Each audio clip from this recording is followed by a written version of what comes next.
Today I found a wonderful article by Henry Mance in the Financial Times. His sharp dissection of GBNews traces its rise as a polarising force in British media, mixing sensationalism with populist politics and at times skirting and clashing with Ofcom's impartiality rules. And launched with grand ambitions to rival established news networks, its journey is a blend of media chaos and financial strain, propped up by right-wing backers like Sir Paul Marshall.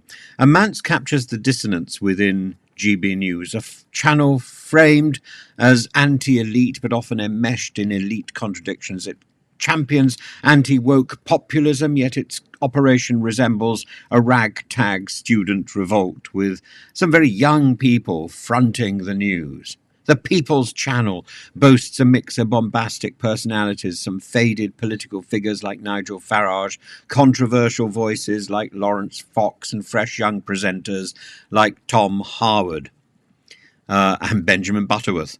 Its tone is deliberately provocative, tapping into culture wars, immigration fears, and the populist fervour, while pandering to an ageing, disillusioned audience.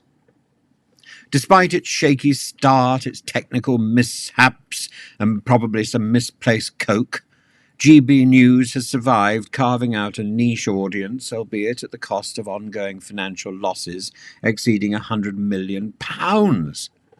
The channel has become influential in conservative circles, particularly among hard right viewers, though its reach and financial sustainability remain uncertain. The question Mance leaves us with is whether its chaotic, rebellious formula, featuring a revolving door of eccentric hosts and sometimes dubious editorial decisions, represents the future of British news. And I think, oddly, that is the issue. Take away the right-wing bias, and here is a formula for the future.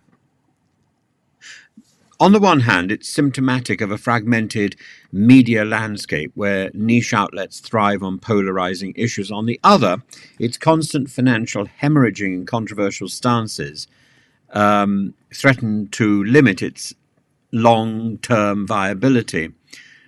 But if you get the financing right, if you get the money right, this is a formula. With its blend of populism, sensationalism, and media improvisation, there is a new definition of broadcasting. I think it needs a little bit more of a focus on the arts. I think it needs an arts-based segment, a good arts-based segment. It needs a centre. It doesn't have a centre. It's all perky news, and and I think it's sort of there's a lot of Michael Gove moments where people have just been caught sniffing, and and look as if they're trapped in the headlights and they've got to say something, so they just repeat what they just said a few minutes ago, and repetition. You can get away with repetition in the House of Commons, but you can't really get away with repetition on a news channel. Channel 4 tries it, Radio 4 tries it, the BBC tries it, and now GB News tries it. One in that number is going to fall foul. I'm afraid it's going to be GB News, but GB News is the most interesting example of the formula, and GB News has so much more potentially to offer. Take away its bias, its political bias, and there's a very interesting option there. And you can ask, is this a flash in the pan sustained by deep pockets and far right passions? I think the answer is no. This is a formula that could work for the future. Only time will tell if GB News itself will endure or fizzle out as another failed media experiment like Talk TV. I think Talk TV was killed by Nadine Dorries. She, the lady with the kiss of death. I'm amazed she hasn't done for the Daily Mail yet, but it's only a matter of time. But you know, there you are.